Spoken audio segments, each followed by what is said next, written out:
What's going on, everybody? It's Mr. Cruz, and in this Soundtrap tutorial, part 3, you're going to learn how to record a live instrument into Soundtrap. Number one most important thing when you record into a digital audio workstation such as Soundtrap, you need headphones. You cannot record without headphones. You must have headphones, and they need to be wired headphones. You'll see this has a cord on mine. You don't want to use Bluetooth or wireless earbuds or headphones.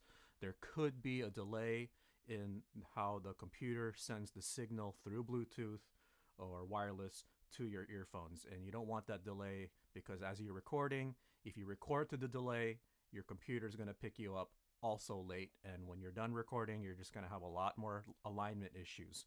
So make sure you're using corded or wired headphones or earbuds. Another reason why you want to use headphones is because as you're recording, the other sounds from Soundtrap, such as the metronome or the other loops, bleeding into the internal microphone or the microphone from your computer. Let's say you don't use headphones, your microphone or your computer's microphone is going to pick up all of the sounds, not only your instrument, but it's going to pick up everything, and there is the risk you will get a feedback loop, and all you'll hear is feedback and possibly a lot of distortion, and you're possibly going to ruin your audio components on your computer. Make sure you're using headphones. Never, ever, ever record without headphones. Other things that you need. You'll need your instrument, obviously. Make sure your instrument is tuned. You never want to record out of tune. If you're playing a string instrument, make sure you tune your open strings first before recording. We want you to sound good, so intonation and tuning is very important. Next, you need the sheet music from Soundtrap Tutorial Part 3. That's going to be available in your Schoology Tutorial Part 3. Make sure you get the sheet music for your instrument. There should be 2 versions. Make sure you find the right one for your instrument. Last thing, you need a 10 out of 10 in your last Schoology tutorial assignment. Okay, the last assignment was really simple. All you have to do is follow my last video and import the loops that I asked for. Make sure that when you import the loops that they're all in line. A couple of you are just dragging them in and then they're not lined up. So make sure you line them up. Other things, if you did do the tutorial, check the collaborator window and check my messages, because some of you guys did some weird stuff in there, and I let you know in the collaborator section that some things were not right. Make sure before you do tutorial number 3 that tutorial part 2 is complete. As you can see here, I have Soundtrap up and running. This is the tutorial part 2. This should look very familiar to all of you. We are going to be adding a new track. We're going to be making sure that our microphone works, and we are ready to record. Before we record, you gotta make sure that the DAW or the DAW is set. You never just hit record and just start playing. There's a few things that need to be set up before you can start playing into your instrument and recording into your computer. Let's start first with the metronome.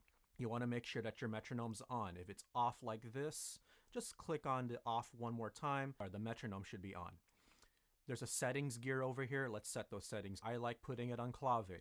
Given that the loops that we have already, it's hard to hear the metronome if you have it on click, tick, or hi-hat. Okay, so set the metronome on the clave sound. You don't have to follow this exactly. If you like the click sound, cool for you, but I like setting it on clave.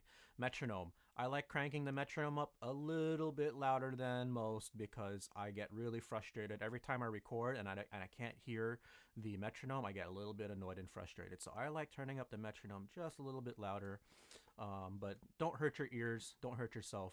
Make sure the volume is set at a good volume for you. The count in should be 2 bars or 2 measures. Given the time signature, which is 4/4 time, you will get 8 counts before you start playing into Soundtrap. So set it for 2 bars. If you set it for 1 bar, it's never enough time to hit record on your computer, get your instrument ready for playing position, and start playing. 1 bar is not enough, so set it for 2 bars. The tempo. Set the tempo at something that you can manage playing the sheet music at. I've seen some of your assignments, you set the tempo at 120 or 140. Set the tempo down at least at 104, what I'm gonna do. If you need to set the tempo a little slower, okay, that's fine. If setting it at 80 allows you to play this sheet music perfectly, cool. The key, A minor. Let's make sure it's an A minor, A little m. Some of you experimented with the key and put it in different keys. That's fine, but for the purpose of recording, you want to set it to A minor because the sheet music that we have here is in A minor. You don't want to be playing different notes against a different key. So set this to A minor. So that's these settings down here. Next, we got to click on Add New Track. And this window appears. Let's go to Voice and Microphones. Click on that. We have several settings for the kind of voice or recording we're going to do. You just want to be on computer mic enhancer. Leave all these settings alone. So reverb is short for reverberations. That's the continuous sound that continues to echo or reverberate through a room after you're done playing a sound on your instrument. That's the reverb. You could crank that up a lot. It's going to sound like you're in a very large room. Or you could turn that all the way down and it's going to sound like you're just speaking to somebody. There's no enhancements. I am sorry if that chainsaw is really loud. The panning is the left or the right. You want this pointed at the very top. If this was a clock, okay, point it up right at 12 midnight. If you put it all the way to the left, speakers are only going to play the music on the left speaker. If you do this all the way to the right, it's only going to play on the right. So you want this in the middle. And then the volume, don't mess around with the volume because you can manipulate the volume and the balance of your audio later on the left side of your Soundtrap, which I'll show you later after I record. The next thing we need to do, don't worry about save preset or effects. The effects, you can change the effects later in the edit of the track edits. Okay, so we could do the effects later. The next thing we need to do is make sure that your microphone works. As you can see, there's a little dancing bar over here. Okay, as I clapped at that little dancing bar, danced up and down. Let's click up over here. Now these are my microphone settings, the microphones that are attached to my computer. I don't know why there are 3. I should only have 2. Here are my default internal microphones that are built into my computer. And then I have this other device called an Air 192. That's what's operating this microphone right by my face. You don't need any external devices like what I have. You could just use your built-in microphones. To make sure that your microphone is working, you should see that dancing bar going up and down as you clap or you talk or you play your instrument. Now, how do you know you have a microphone? Well, real simple. If you don't know what to pick, don't worry about it. You can pick something and you can check for that purple bar. But how do you know you have a microphone? Well, if you have done a Zoom lesson with your other teachers and you were successfully able to speak with your other teachers or your classmates in your Zoom webinars or your Zoom conferences, you do have a microphone. So don't worry, you do have a microphone. Just make sure that you're checking one of these bubbles here to activate the microphone in your computer. Mine's already activated, so I'm ready to go.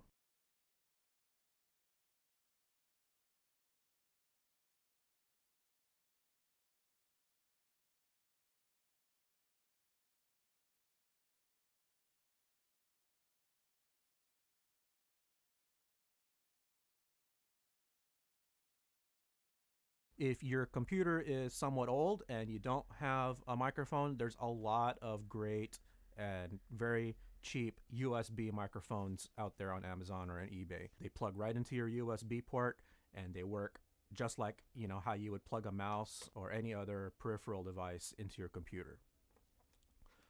All right, let's start going. We are set. All of our parameters are ready to go. So all I have to do now is click on start recording. I have 8 counts or 2 measures before I start playing my sheet music. And when I hit start recording, those count in beats come in really quick. I am using headphones. It even says right here, when recording audio, please use headphones, which I talked about in the beginning of this video. 5, 6, 7, 8.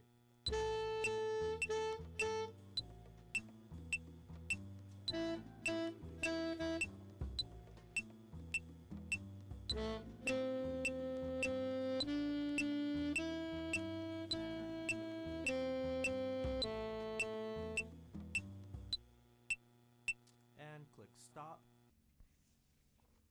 All right.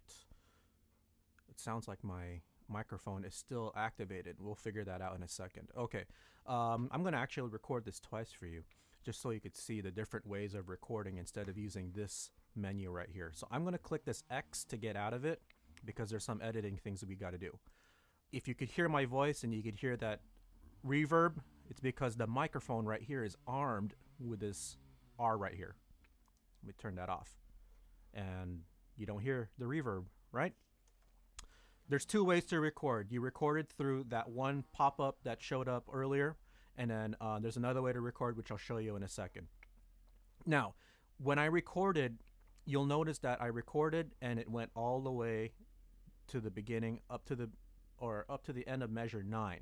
Okay, the reason why this happened is because my loop or my cycle tool was off. So when I recorded, it recorded straight all the way from measure 1 all the way to measure 9, okay, and a little bit past measure 9. And I don't want this little bit into measure 9. Okay, so we're going to edit that. You're going to take this slider or cursor, put it at measure 9, click on the track once, okay, to select the track, go to edit, and click on split region.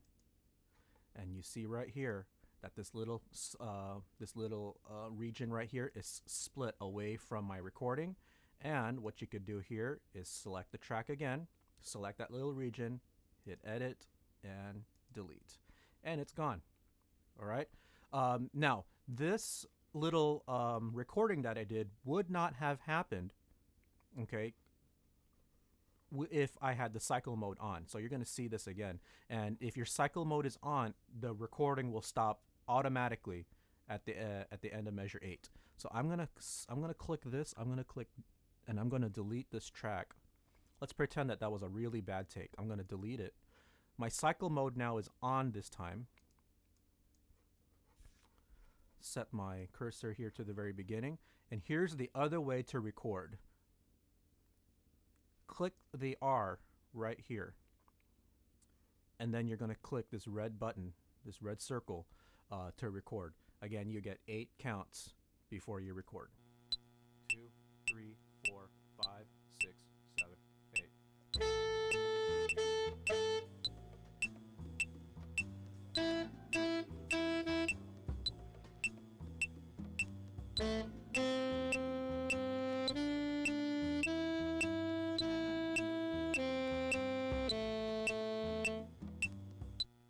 And it stops automatically.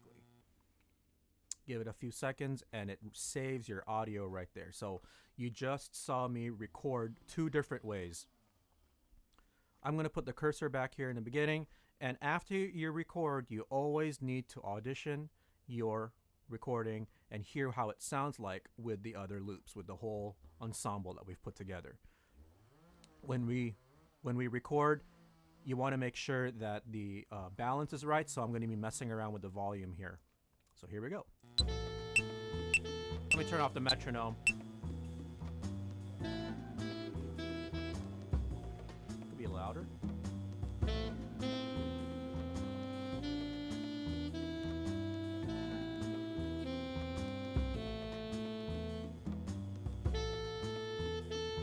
Because the cycle mode was on, the recording stopped right away, and because cycle mode is on, it's just going to keep repeating back to measure 1. All right, so we finished recording. If you are able to do this, you are done with the assignment. So you need to make sure that the rhythms that are in the sheet music, you are playing them correctly. Let me talk about the optional things that you could do with what you have here. And this is one of the coolest things about Soundtrap. Let's go to mic right here. Every time you record, you want to label what you do. You want to know what you want to know what kind of tracks you're looking at. And this is going to be really important when you're collaborating with other people. You get a collaboration, you get invited to work on another project, and you look at all the tracks, you're like, I don't know what these tracks are, and you have to play, and you got to audition them, you got to mute the other things, and hear what they sound like. So to avoid that extra time that it takes to hear all these things, you want to rename your tracks. So let's click on the 3 dots here, and click rename, and let's just call that saxophone. So now that if I were to share this with another colleague or a student of mine, that other person sees my project and you go, huh, okay, so it sounds like a saxophone track is right here. Instead of having to wonder what that is, there you go. It's called saxophone. Another thing you want to do is you want to rename the takes that you make. Okay, so you'll see here there's this edit. You can click on edit name. Okay, edit region name. You could call this, I'll put my name John right here, because so that if I were to share this project with somebody else, somebody will go, okay, it looks like John recorded here, this region between measures 1 through 9. If somebody else were to record, like let's say that person's name was Billy, Billy records another saxophone part here, Billy is going to put his name here, and then the next time I see this project, if Billy shares the project with me, I see the parts that Billy has done. It's kind of like a collaboration. It's kind of like a group project. Everybody puts their name on their part of the group project. Sally did the first paragraph, James did the second paragraph, and then Billy wrote the conclusion. You know, you could see everybody's contribution by renaming the regions. Let's look at more of the edit features here. You can fade in or fade out of your region. You can reverse the track, so let's check that out. It's actually really cool. It actually literally plays your recording in reverse. Let's do that. It's going to take a couple of seconds to render. And let's play it back. That's actually really cool.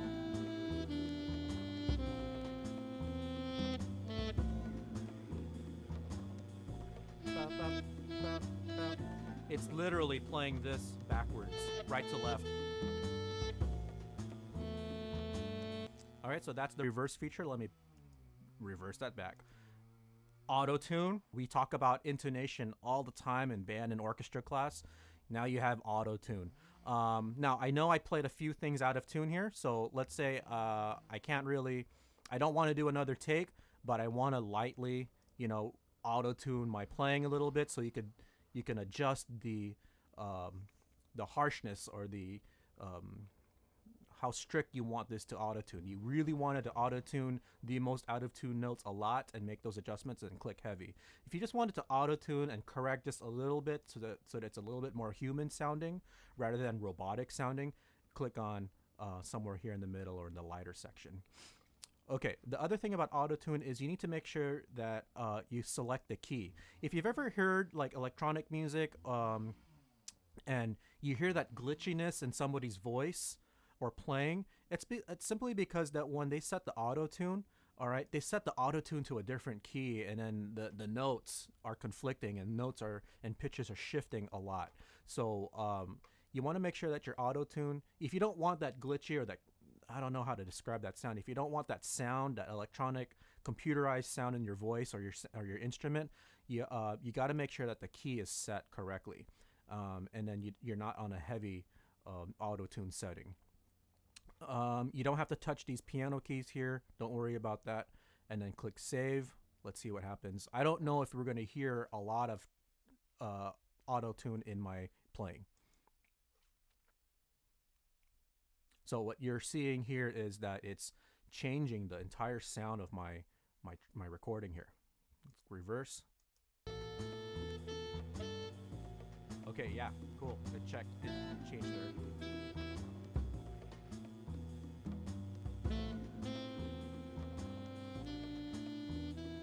Yeah, I could sort of hear how it changed a little bit of my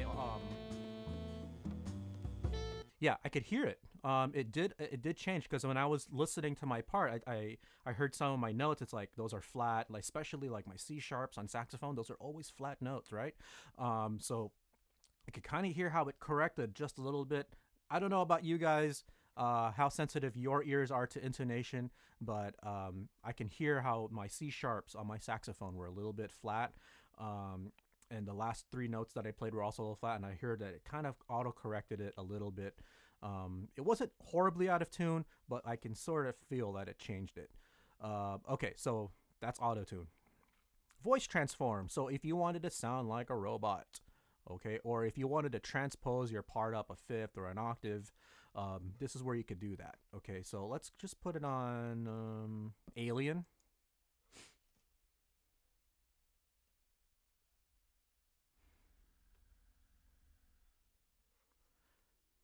So what it's doing is it's taking my original audio to make it sound like an alien. You'll notice that the waveform changed. Let's rewind to the beginning.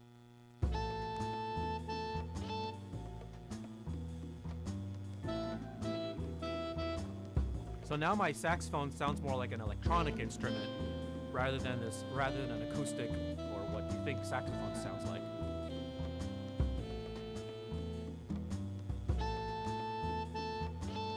All right, so it sounds like a synthesizer or a keyboard almost. All right, so you could play around with those sounds. Here's how you could change pitch. Okay, these are all degrees of half steps. So if you want to change the pitch of your sound up a half step, okay, for example, from the key of A to the key of B flat minor, you want to just click on +1. All right, so these are all half steps. Okay, if you clicked on +12 or -12, that will change it by one entire octave. The last section or the last part here under the edit menu is add to loop library. So let's say you're recording and you really like the sound, or you like something that you really played on your instrument, and you say to yourself, you know what, I know I'm going to need that in another project or in another recording. What you could do is you could save what you recorded into Soundtrap to your profile or your loop library. So the next time you have another project, you're like, hey, remember that one thing I played on my flute or my cello? I need that again. So go back to your loop library. You don't have to record it again, and you just drag that loop into your project, and there you go. So that's the cool thing about adding to loop library. And the nice thing about Soundtrap is that we are not taking up hard disk space on our computer. So this is great for Chromebooks that don't have a lot of local memory or local storage. So this is all cloud-based, and it's not taking up space. The only limitation with this being completely web-based is that it is sucking up a lot of resources from your computer. So if you don't have a very powerful computer, Soundtrap could be a little bit slow for you. And you don't want to be running other programs. Like, you don't want Facebook or social media running in the background. You don't want YouTube on the side and then you're using Soundtrap. You don't want a whole bunch of programs running at the same time. And that's the thing about Soundtrap and DAWs, is that they're resource hogs. They do take up a lot of energy and resources from your computer. But again, the nice thing I love about Soundtrap is that none of this stuff is taking up space in my computer hard drive. It's all cloud-based. That's basically it. We're pretty much done. Make sure you click on save. And make sure that you invite me to collaborate on your assignment to give you a grade. If you have any concerns or issues with Soundtrap, please do not assume. Please do not think that you're doing this correctly, because if you do this incorrectly, the work just gets sent back to you. You don't get a grade, and you got to do everything all over again. Make sure that you're asking questions. I want you guys to have a whole bunch of fun with this, and I hope you find this video tutorial helpful towards your musical growth and passion for music. There is so much more to just playing your instrument in an orchestra or in a band. Now you can play along with yourself using Soundtrap, and you don't need super duper fancy equipment to do all this kind of work. Everything here is web-based. Good luck with this, and have a lot of fun.